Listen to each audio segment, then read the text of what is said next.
I didn't expect to cry that night, not at his retirement dinner, not in the middle of a country club ballroom filled with people who barely knew me, but knew enough to know I was the disappointing daughter. I had dressed carefully, conservatively, modestly, like someone trying not to give them another reason to look twice. My husband, Scott, had even ironed my dress himself while I finished my makeup, the tiny gesture of tenderness soothing the growing knot in my chest. But still, I hadn't expected this. The night began as I thought it would: boring, stuffy, polite. My father was retiring from nearly 4 decades in medicine, and the event had all the pomp and posturing you'd expect from a man like him. Speeches were made, awards were passed out, hands were shaken. My mother played the perfect hostess, floating through the room with a practiced grace, while my siblings David, the neurosurgeon, and Lily, the lawyer, basked in reflected glory, their partners by their sides, children well-dressed and well-behaved, and me? I stood slightly off to the side, holding my husband's hand and praying the spotlight wouldn't find me.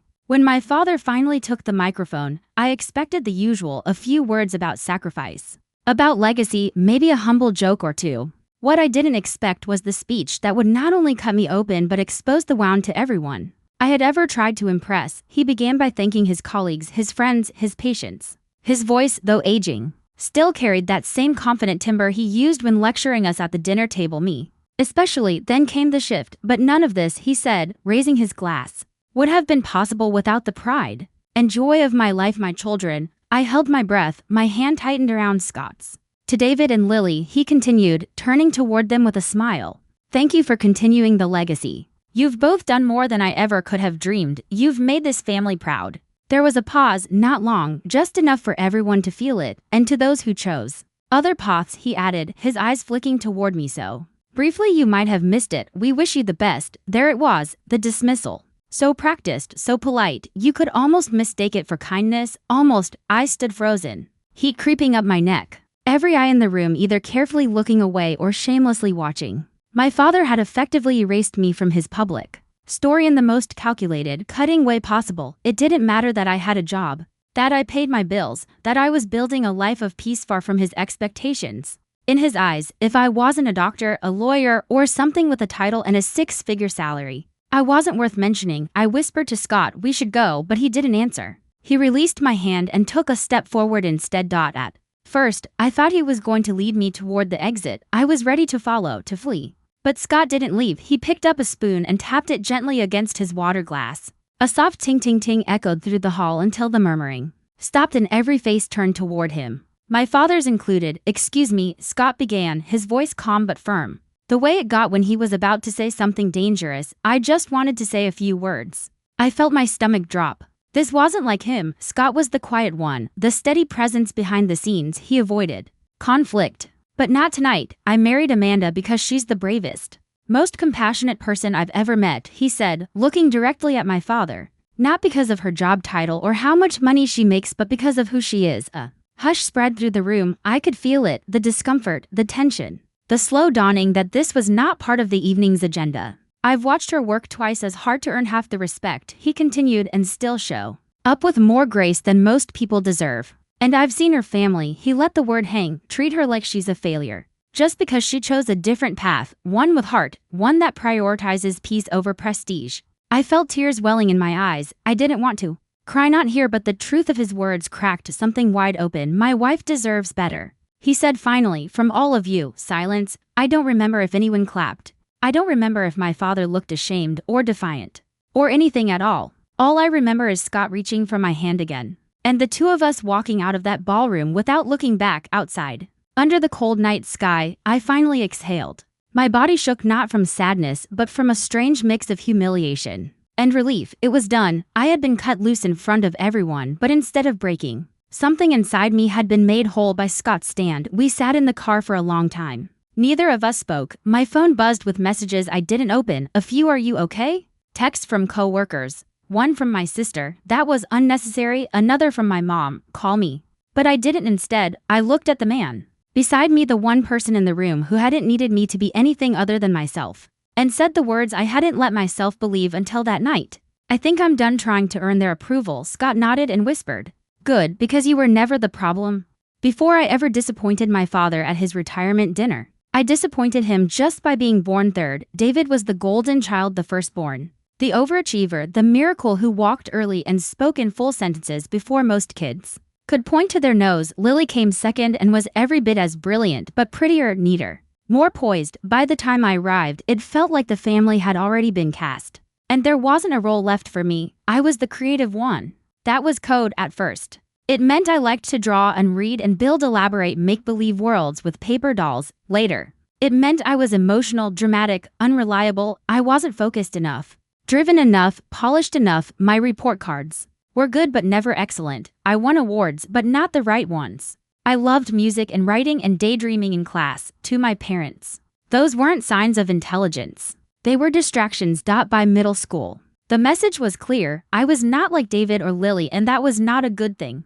Dinner conversations were like performance reviews. Every evening, my father would ask us what we had achieved that day. David always had some accomplishment to report: a test score, a teacher's praise, some early initiative in mock trial or science club. Lily followed suit with her perfect enunciation and impressive vocabulary. And then it would be my turn. My answers were never enough. I helped a classmate with her art project. I'd say, "That's nice," he'd respond without looking up from his plate. "But did you learn anything measurable?" Or worse, I finished my short story. Stories won't pay the bills. I spent years trying to twist myself into someone more acceptable. I joined debate team even though the idea of arguing in public made me physically ill. I enrolled in AP chemistry and cried through most of it, feeling like a fraud. I volunteered at the hospital one summer, shadowing David, and listened to nurses rave about what a prodigy he was while I silently counted the minutes until I could go home and draw. It wasn't just that I wasn't good enough, it was that everything I was good at didn't count. I wasn't rebellious. I wasn't difficult. I just quietly faded into the background. I stopped bringing up the things I loved because I already knew what the reaction would be. I learned to read their faces the way a child learns to read body language in unsafe environments, constantly scanning for signs of disappointment, bracing for the sigh, the subtle eye roll, the devastating quiet. I became obsessed with approval, not just from them but from teachers, friends, strangers. I chased external validation like oxygen. When I got it, I felt momentarily safe. When I didn't, I spiraled. I developed anxiety, though we didn't call it that in our house. Mental health was weakness, and weakness was unacceptable. By high school, I had narrowed my dreams into shapes I thought they'd approve of. I considered pre-med. Even though blood made me faint, I told people I wanted to be a psychologist. Even though what I really wanted was to write novels and maybe someday teach. I thought if I could just achieve something impressive enough, maybe I could earn the love that came so easily to my siblings. But no matter what I did, I always fell short. When college acceptance letters came, David had already graduated with honors. Lily had just received an offer from Columbia. I got into a perfectly respectable liberal arts college on scholarship. No less, but it wasn't Ivy League. It wasn't newsworthy. My father's reaction, well, it's something. That phrase haunted me. It's something, not enough, not impressive, not the legacy he wanted. The irony is, when I finally did start choosing for myself, really choosing, I found small pockets of peace. I majored in English and fell in love with literature. I interned at a nonprofit that paid almost nothing but made me feel like I was contributing something meaningful. I made friends who valued me for my empathy, not my resume. But every time I came home for a holiday, I felt it again, that tightening in my chest. That urge to explain myself, to justify my existence. I once overheard my father tell one of his colleagues at a New Year's party, "Amanda's still trying to figure herself out." I was 27. Even now, when I look back, I don't think he ever intended to be cruel. He truly believed he was preparing us for the world. To him, success was survival and anything less was failure. But what he never understood was that in chasing his version of success, I nearly lost myself. I stopped writing after college, stopped drawing. I buried every part of me that felt unmarketable. I worked jobs I didn't love, dated men who mirrored his cold approval, and avoided family gatherings whenever I could. I wasn't estranged, but I was distant, emotionally exiled, even if I was physically present. It wasn't until I met Scott that I began to unlearn the idea that love had to be earned. Scott didn't care about my job title. He didn't need a resume to respect me. He saw beauty in the parts of me I had hidden for years, and more importantly, he stayed. Even when I struggled to believe I was worthy of being chosen, he often said, "You were never the failure. You were just in the wrong story." It would take years and therapy to truly believe that.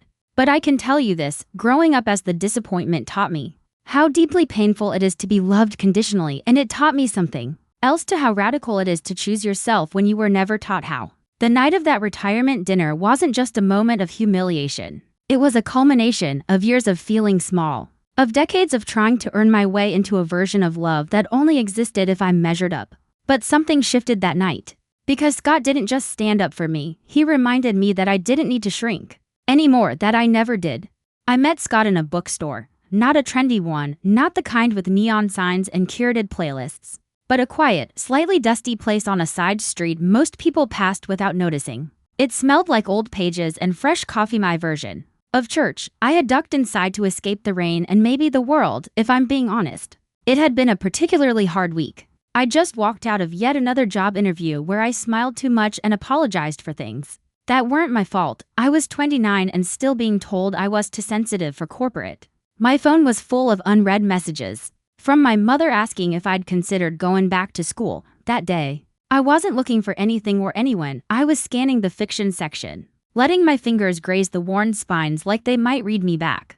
Then a hand reached for the same book I was about to pull, A Movable Feast by Hemingway. Sorry, we both said at the same time, then laughed awkwardly. I looked up and saw him, tall, but not intimidating, with dark eyes and that kind of calm energy people don't fake. He wore a beat-up brown jacket, the kind that looked like it had stories sewn into every pocket. "You go ahead," he said, nodding to the book. "No, you take it," I replied, stepping back. He smiled. "Tell you what, we'll both read it and meet back here next week to discuss." I blinked. "What?"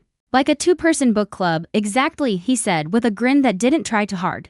"Low commitment, high reward." I didn't say yes right away. I don't trust charm. I've seen it used like a weapon by men who needed to win, not connect. But there was something about him that didn't feel performative, something that felt still. I nodded. "Okay, same time next week," and I left with the book in a nervous flutter in my chest I hadn't felt in years. That first book club became 2, then 5. Then months of walks and coffee and conversations that ran deep without trying to. Scott wasn't flashy or loud. He didn't tell me what to do or who to be. He asked questions that made me think. When I told him about my family, about the quiet rejection that felt like background radiation in my life, he didn't try to fix it. He just listened. Sometimes that's more healing than advice. I remember one night early on, sitting on his tiny balcony under a string of mismatched fairy lights. I told him I used to write poetry but hadn't in years because, well, what was the point? He didn't say that's a shame or you should start again. He just said, "What would happen if you wrote something tonight?" I shrugged. Probably nothing, but what if that nothing is the point? That was Scott. He didn't measure life in outcomes. He measured it in moments, in small, sacred, ordinary things: sunsets, thrifted mugs, handwritten notes, inside jokes, silence that didn't need filling. He wasn't what I thought I was looking for. But maybe that was the lesson. I had spent so much of my life chasing people who mirrored my father, people I thought I needed to impress to earn love. But Scott didn't want me to earn anything. He just wanted me to be. One night, a few months into dating, he came with me to a family dinner. It was my mother's birthday, an occasion I usually approached with the same energy people reserve for jury duty. We sat around the same table I'd grown up at, under the same chandelier, with the same unsaid tension lining the edges of every polite conversation. David was talking about a medical conference in Switzerland. Lily had just made partner at her firm. My father nodded approvingly after each update, pride practically pouring from his pores. Then, almost like an afterthought, he turned to me. "And what about you, Amanda? Still freelancing?" Before I could answer, Scott leaned in. "She just published a short story," he said with a proud smile. "One of the best things I've ever read." The room went quiet. My father blinked, unamused. "Oh," he said flatly. "Is that lucrative?" Scott didn't flinch. "Some things are more valuable than money." And just like that, I saw the difference, not just between Scott and my father, but between the life I'd been raised for and the one I was beginning to build. Scott didn't just love me, he respected me. And he wasn't afraid to challenge people who didn't. That dinner didn't go well. But for the first time, I didn't feel small after leaving it. I felt seen. Over time, Scott became my safe place. When I panicked, he didn't try to distract me, he held space. When I doubted myself, he reminded me of truths I had forgotten. That I was more than what I accomplished. That being soft wasn't a weakness. That my voice mattered, even if it trembled. He was the first person who didn't make me feel like a disappointment for simply existing as I was. We moved in together. A year later, into a small apartment with crooked floors and thin walls and a kitchen too tiny for both of us at once. But it was ours. We filled it with books and secondhand furniture and things that made us laugh. He framed my poetry and hung it by the front door every morning when I left for work. Yes, Still freelancing, he'd kiss my forehead and say, "Do something kind for yourself today. I didn't know you could build a life like that. One not driven by performance, but by peace." Meeting Scott didn't fix me. He didn't swoop in like some fairy tale savior. He just stood beside me while I started fixing myself. That's the thing about love that heals. It doesn't rescue you. It reminds you that you were never broken beyond repair. And that maybe, just maybe, you were never broken at all. I didn't want to go, let me say that first. When the invitation came in official email, complete with a custom logo and RSVP link, I stared at it for 10 full minutes. Before even telling Scott, it was worded like a corporate press release. After 35 years of groundbreaking service, Dr. Jonathan Reeds is retiring. Please join us for a celebration of his legacy, his impact, and the family who supported him along the way. That last part made me laugh, a bitter, hollow kind of laugh. The family who supported him. I had spent most of my life being either overlooked or outright shamed by my father. And now I was supposed to sit in a banquet hall and toast to his greatness. Still, Scott convinced me to go, not because he thought I owed my father anything, but because he said, sometimes you show up not for them but for yourself, to stop shrinking. So I put on a navy blue dress, the one Scott said made me look effortlessly powerful. And we drove to the venue, a glassy downtown building filled with catered laughter and name tags. The moment we stepped inside, I felt it, that familiar tightening in my stomach, the quiet hierarchy of Reed's family gatherings, where everyone knew their role and mine was to smile and stay small. My mother greeted us first. She was wearing pearls and the kind of smile that said, "Let's not make a scene tonight." She hugged Scott longer than she hugged me. Lily was already there, holding a champagne flute and speaking to a group of men in blazers. She looked exactly how she always did at these events, polished, prepared, practiced. David arrived shortly after, surrounded by colleagues who patted him on the back like he was the guest of honor instead of our father. And then came the man himself, Dr. Jonathan Reeds. He wore his legacy like armor, crisp suit, perfect posture, the slightly patronizing smile of a man used to commanding rooms and being praised for doing so. When he saw me, his expression faltered just slightly, a flicker of discomfort before he switched into what I'd call his PR mode. "Amanda," he said, nodding, "glad you could make it." Scott reached out to shake his hand and my father gave the briefest of grips, no warmth, no real acknowledgement. I thought I could survive the evening by staying quiet, nursing a drink, letting time pass. I was wrong. About an hour into the event, after dinner had been served and polite applause had echoed through the hall for various co-workers and board members, someone handed my father a microphone. He stood at the head of the room, framed by a projection screen with rotating photos of him over the years, white coats, hospital wings, published articles, charity galas. Not a single picture of our family. "I've had a remarkable career," he began, voice steady and self-satisfied, "but no one succeeds alone. Tonight, I want to honor the people who made this possible, my wife, who held our home together, and my children David and Lily, whose achievements make me prouder than anything else I've done." He paused, looked out over the crowd, smiled, and as for Amanda, there it was. The silence. The same silence I'd been hearing since childhood, only this time it was amplified by a microphone and a room full of strangers. He continued, "Well, not everyone takes a conventional path, but we love her all the same." It wasn't a compliment. It wasn't even neutral. It was a calculated dismissal wrapped in just enough civility to avoid open backlash, but sharp enough to humiliate me completely. My cheeks burned. I wanted to disappear into the carpet. I glanced around. Some people looked politely confused. Others awkwardly sipped their drinks. Scott, however, sat completely still. His jaw was set, his eyes were locked on my father, and then he stood up. He picked up his spoon, tapped it gently against his water glass until the entire room turned toward him. "If I may," he said calmly, "I'd like to add something." My heart stopped. "Scott, please don't," I whispered, grabbing his sleeve. He gave me a small squeeze.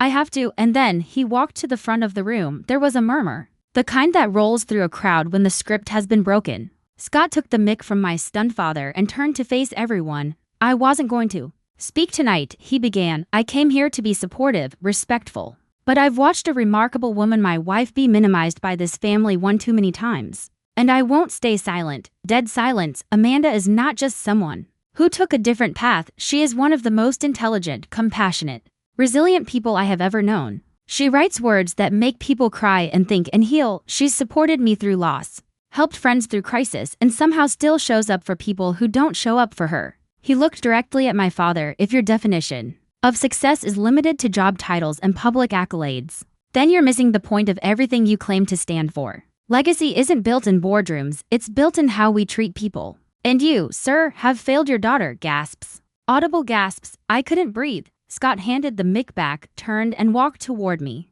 My father stood there, speechless. For the first time in my life, he was the one without words when Scott reached me. He held out his hand. Let's go, he said, and so we did. We walked out of that room past stunned relatives and frozen expressions and years of silent pain. Finally named out loud. I remember the feel of the night air as the doors shut behind us. It was cold, but I wasn't shivering. For once, I didn't feel like the disappointment. I felt chosen. We didn't speak at first. The second those hotel ballroom doors closed behind us, it was like stepping out of a pressure chamber. I exhaled long and shaky, and it felt like I was breathing fully. For the first time all evening, maybe longer. The sky outside was inky and quiet. Downtown lights blinked behind us, indifferent.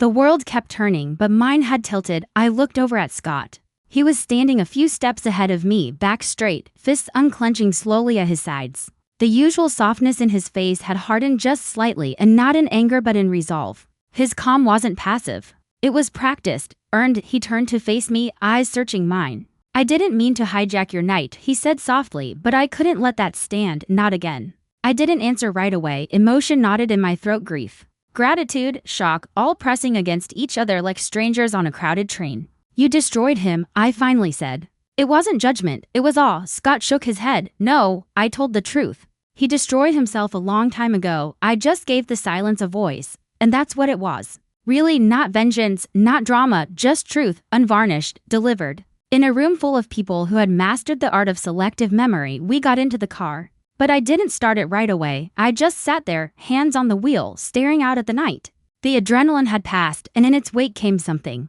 heavier. The weight of what had just shifted. I wasn't sure what would come next. My family had always operated under a strict code. Don't embarrass the image. Don't challenge the patriarch. Don't make anyone uncomfortable. Scott had broken every rule in less than 60 seconds. I knew what was coming. There would be fallout, whispers, rewrites of the evening's events. I'd be painted as ungrateful. He'd be called controlling. My father would dig in his heels. My mother would pretend it never happened, but I wasn't afraid. For the first time in years, maybe ever, I wasn't afraid of the consequences, because for once, someone had stood beside me, not just beside me, but in front of me when it counted. And not out of pity or protection, but partnership. We got home that night to 3 voicemails already waiting on the machine. The first was from Lily. Amanda, what the hell was that? You really let your husband talk to Dad like that at his own retirement dinner? You've always been dramatic, but this was humiliating. Click. The second was from my mother. I'm very disappointed in you. Your father's heart is not what it used to be, and this kind of emotional stress, Amanda. You need to apologize. Immediately. Double quotes. Click. The third was from someone I didn't expect. David. Double quotes. Hey, I don't agree with how Dad treated you tonight. He crossed a line. You didn't deserve that. I don't have the guts to say it to him, but Scott did, and I respect him for it. Double quotes. Click. I replayed David's message 3 times. It wasn't an apology, but it was more than I'd ever gotten. Scott made us tea while I sat on the couch, still in my navy dress, still wearing the remnants of that cold room on my shoulders. He handed me a mug and sat beside me, wordless. He never pushed me to talk. Before I was ready, I stared into the steam. You didn't have to do that, I said. I know. He replied, and if I'd asked you not to? I would have stayed quiet, but I also would have had to live with myself, and frankly, I don't know how to watch someone I love be publicly erased and pretend it's okay. I wasn't raised like that. That caught me off guard. You weren't? He shook his head. My dad wasn't perfect. But he taught me one thing well: speak up for the people who can't, or who've been taught they shouldn't, especially when it's uncomfortable. I looked at him, really looked, and felt something shift in me. A truth I'd always known but never let settle. Scott didn't just love me, he believed in me, in my worth, in my story, and he believed it so fully that he was willing to risk the rage of my entire family just to say it out loud in a room where I had been silenced for years. That kind of loyalty, that kind of courage, it's rare and holy. The next morning, I opened my laptop to an email from my father. No subject line, just a single sentence. I expected better from you. I stared at it for a long time. Then I closed my laptop. No reply, not anymore. Because for so long, I had been chasing crumbs of affection, building a personality around proving my worth to a man who had already decided I was unworthy. But Scott had shown me publicly, unashamedly, that I didn't need to twist myself into someone else's definition of enough. I was already enough. The dinner hadn't just fractured the fragile web of family diplomacy. It had ended an era of pretending, of placating, of shrinking. What Scott did in that room wasn't just about justice. It was about liberation. Mine. Later that week, I printed out a photo of us from a trip to Vermont. It was nothing fancy, just the two of us on a bridge, bundled up in scarves, laughing at something that wasn't even that funny, but in it, I looked truly alive. I placed it on my writing desk, right beside a post-it note with a single sentence Scott had written during our early days together. The world doesn't get to define you, you do, and for the first time, I was ready to believe it. I woke up the next morning to silence, not the kind that comes with peace, but the kind that buzzes in your ears like an approaching storm. The air around me felt heavier. Still, like my world had paused, waiting to see what I'd do next. I didn't check my phone right away. I already knew what would be there: damage control, judgment, maybe even threats. Cloaked in polite phrasing, my family wasn't one to explode. They weaponized restraint, disdain, served cold, never hot. Scott was already up, making breakfast, like it was any other Sunday, but even his movements were careful, measured. He was giving me space, letting me decide what this day would be. I appreciated that more than he knew. When I finally opened my messages, the predictions were accurate. One from Lily: "You owe Dad an apology, and if Scott had any class, he'd send one too." From my mother: "You embarrassed him in front of donors, colleagues, people who matter. I hope it was worth it." I stared at those words, people who matter, as if I hadn't spent a lifetime trying to become one of them. And then surprisingly, a voicemail from David. Again. His voice was quieter this time, more tentative. "I don't know what's going to happen now, but I want you to know I meant what I said. Last night took guts. I wish I had it in me to say something, too." I sat with that for a while. Of all the people I thought might reach across the wreckage, David was not on the list. He was Dad's golden boy, clean-cut, respected, a surgeon like the man himself.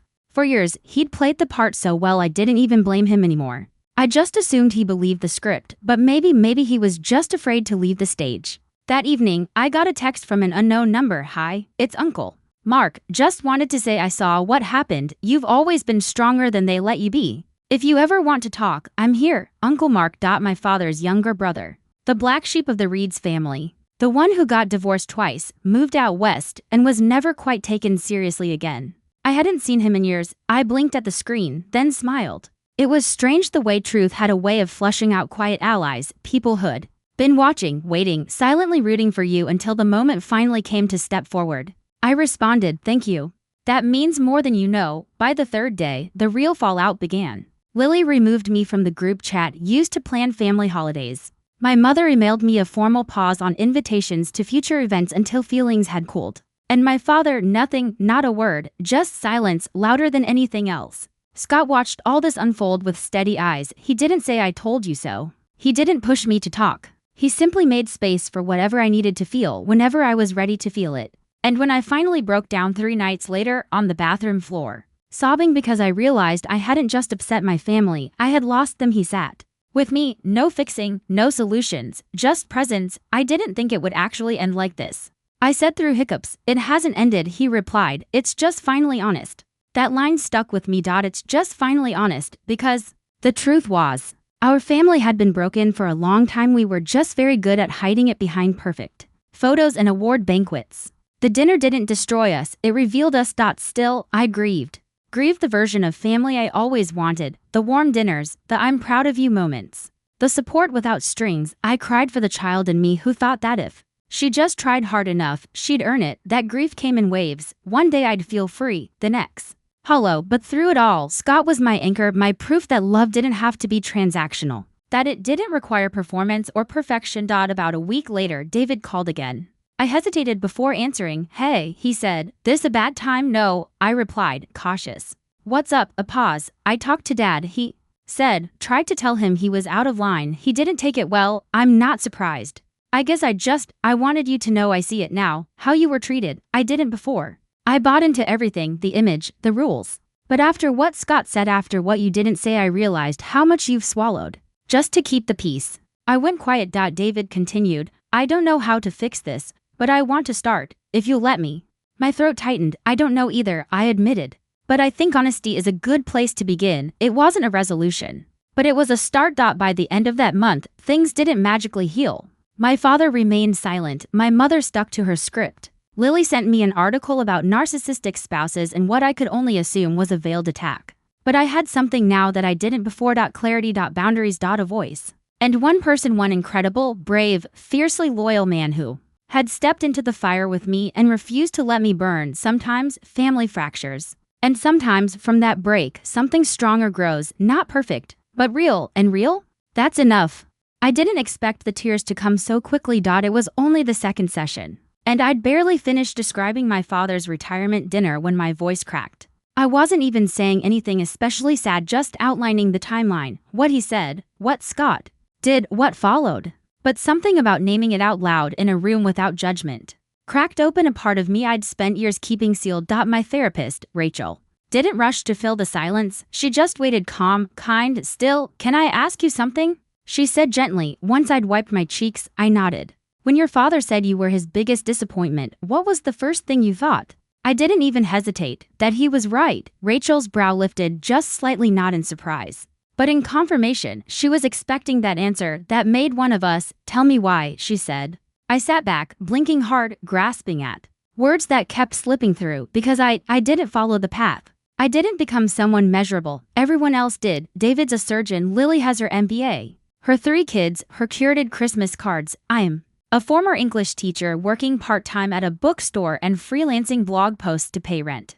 I didn't give him what he wanted. Rachel tilted her head. What you wanted? Does that matter? I hesitated. I don't know, I admitted. I guess it never felt like that was the point. She was quiet for a moment, then said something that stayed with me long after the session ended. Children don't grow up believing their parents are wrong, they grow up believing they are. That line landed in my chest like a stone. It explained so much why I always felt like I was chasing approval on a moving treadmill. Why even the happiest moments in my life carried an undercurrent of guilt, like I'd stolen something I hadn't earned. Why love, to me, often felt conditional, transactional, something that could be revoked at any moment. For the next few weeks, therapy became my sanctuary. It wasn't easy. There were sessions I left feeling worse than when I came in. Uncovering decades of emotional scar tissue isn't glamorous, but in time, I started recognizing the patterns, how deeply I'd internalized the belief that love must be earned through performance, that my value hinged on what I could do, not who I was. One week, Rachel asked me to bring in an old photo, anyone that stood out in my memory.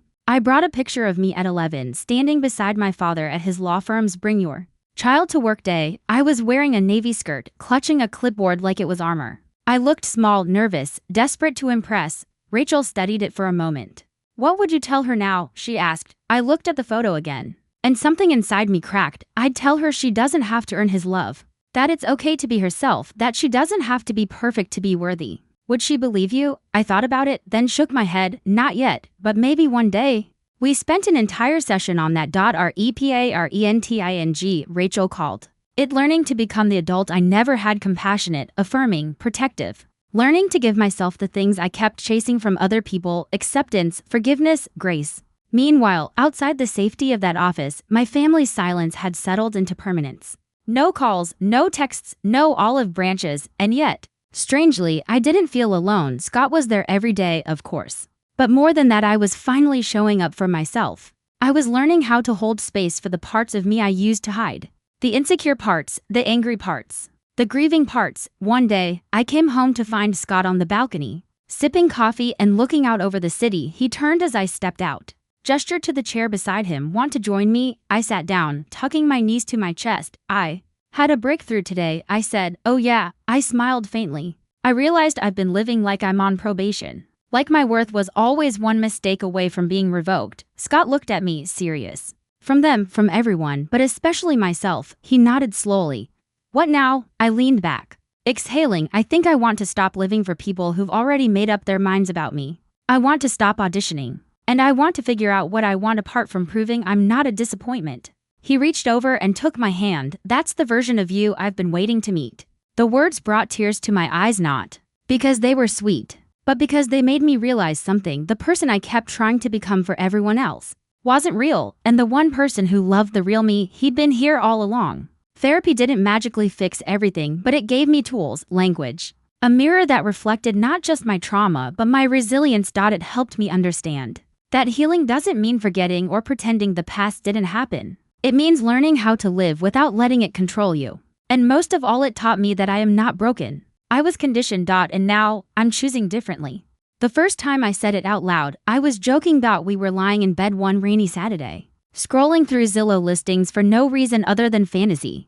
A tiny craftsman bungalow popped up in Portland, front porch, garden, wood stove. The kind of house that looked like it had secrets but offered them gently. I smiled and said, "Let's just move to Portland." Scott looked up from his phone and said, "Okay." I laughed. "No, I mean like move, for real. What if we just left?" He didn't blink. "Amanda," he said, "you know I'd follow you anywhere." That stopped me cold. It wasn't romantic, it was quiet and true, and it lodged itself somewhere between my ribs. By Tuesday, I was seriously researching neighborhoods. By Friday, we'd both requested remote flexibility from our jobs.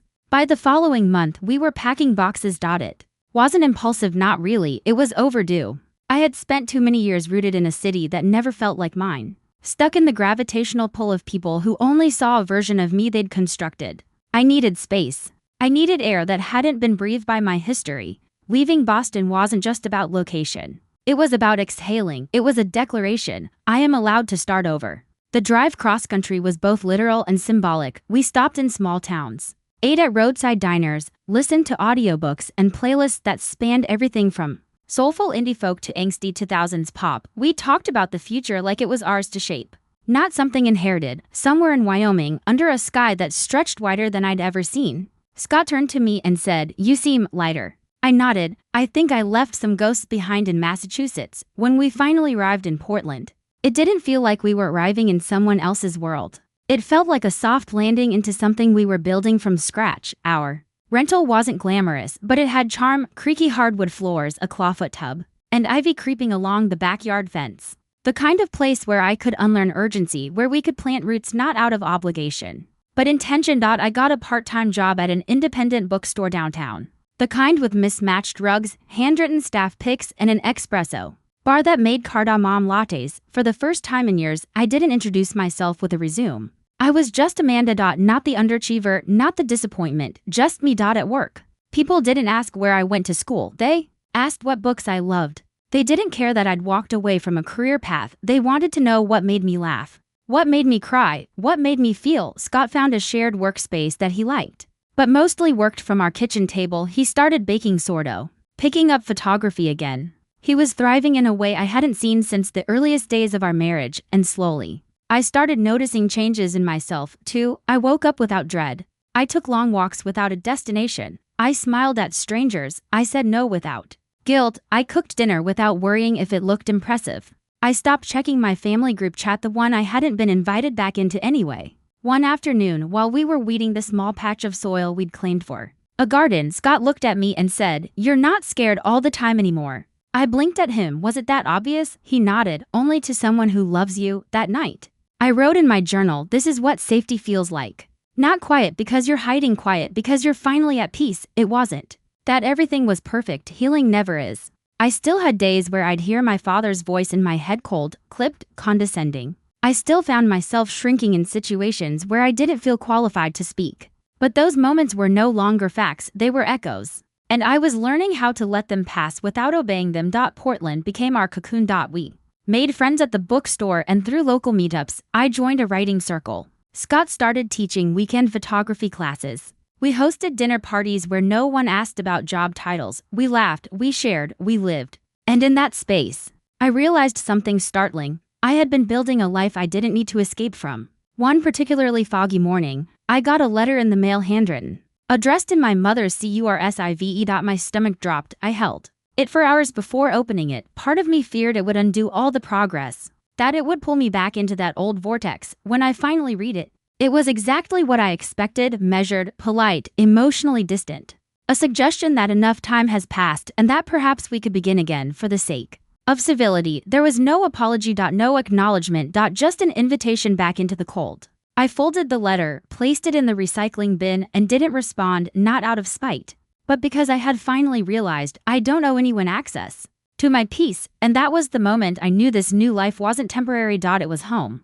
I didn't expect the pregnancy test to turn positive. Not that we weren't open to it, we were, but we'd stopped planning. After years of trying, grieving, and trying again, we'd made peace with the idea that maybe parenthood wouldn't be part of our path. We'd filled our lives with other joys: friends, books, travel, lazy mornings with cinnamon toast and jazz records. A rich, imperfect, beautiful life, but there it was dot to pink lines.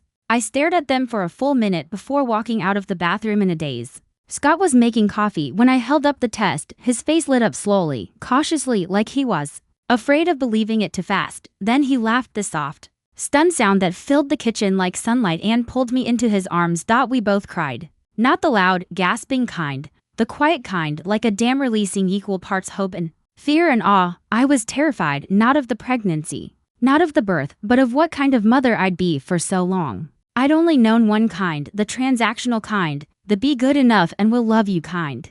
The success equals worth kind. I didn't want to pass that down. I couldn't. So I went back to therapy. I journaled almost obsessively. I read books on conscious parenting, emotional intelligence, attachment wounds. I talked to other mothers, especially the ones who were also breaking generational cycles. And somewhere in the middle of that preparation, I realized something powerful. This wasn't just a pregnancy. It was a reckoning, a rewriting. I wasn't only becoming a mother, I was becoming the mother I never had.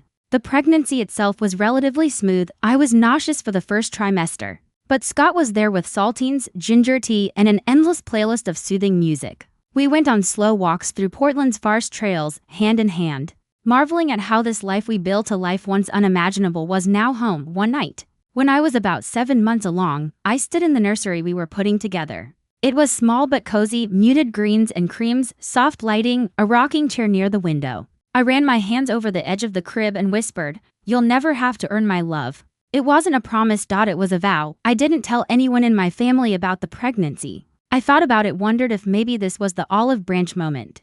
The time to patch things up for the sake of the baby. But then I asked myself a hard question. Was I inviting them into my child's life out of hope or habit? The answer was habit, a reflex to include people simply because of their title, not their actions. And I was done living by reflex. So we didn't announce anything publicly. Just told the people who mattered, our chosen family, friends who had become siblings, neighbors who had become grandparents in spirit, people who showed up over and over with casseroles and encouragement and real, unshakable love. On a rainy Thursday in early spring, I went into labor. It was long. It was messy. It was nothing like the romanticized versions I'd read about. I yelled. I cried.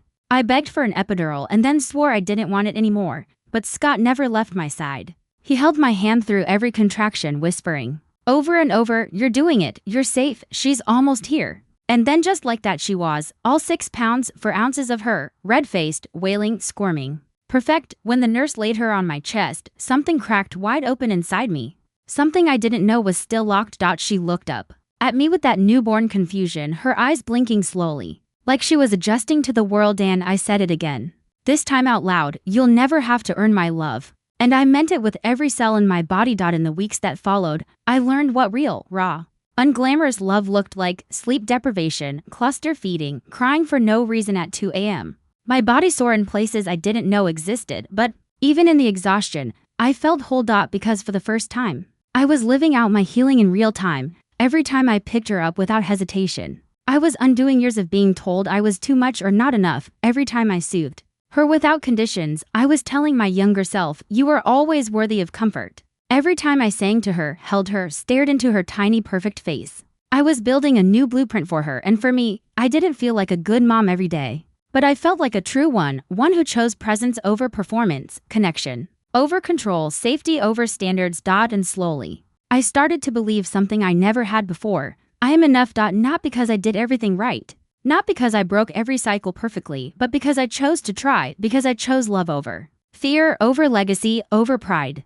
The hospital smelled like antiseptic and lemon-scented industrial cleaner. I was there for a routine checkup for our daughter, now just over a year old and toddling with reckless joy. Scott had gone to park the car while I balanced our diaper bag, a half-eaten pouch of applesauce, and a wriggling child on my hip.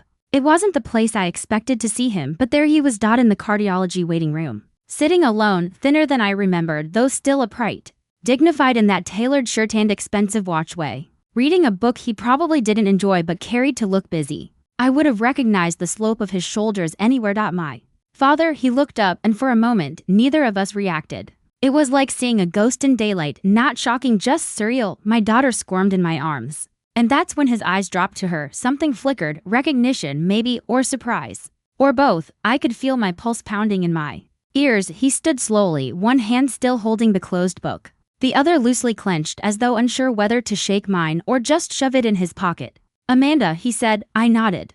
Not warmly, but not coldly either, just present. There was a long silence. One that felt like it contained 1,000 unsaid things, dinners not shared, birthdays not called for, apologies never offered. He looked at the baby again, then back at me. Congratulations, he said. That was it. No, I'm sorry. No, I was wrong. Just a single dry word. Congratulations. I nodded again, thanks. And then I turned away. It wasn't dramatic. No flare of anger, no bitter parting shot. Just a quiet final choice. I chose my daughter. I chose the hallway. I chose peace. Scott was just stepping through the sliding doors when I reached the entrance. He took one look at my face and gently asked, "You okay?" I nodded. I saw him. He didn't ask who.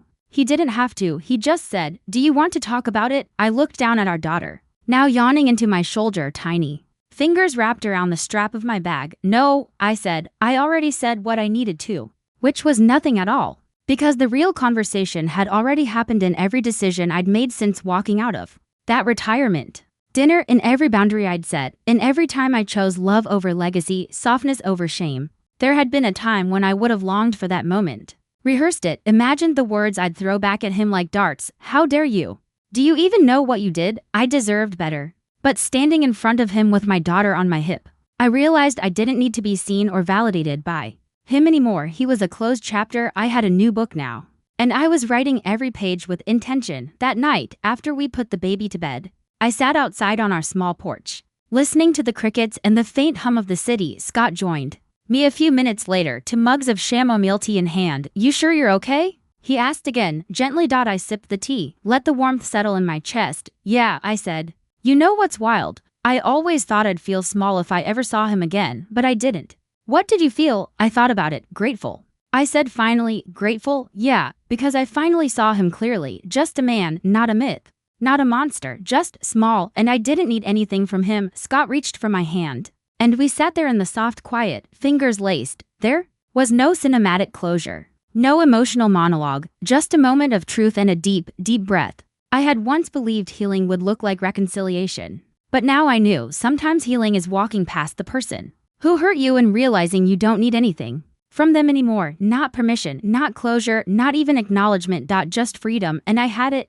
In the months that followed, I kept writing. Journaling turned into essays. Essays turned into blog posts. People started reaching out, strangers, mostly saying, "I saw myself in your story." Some asked for advice, most just said thank you. One message stood out. It was from a woman in her 60s. She wrote, "I waited decades for my father to say he was proud of me. He died last year and I never heard it. But reading your story made me realize I don't need his pride. I have my own.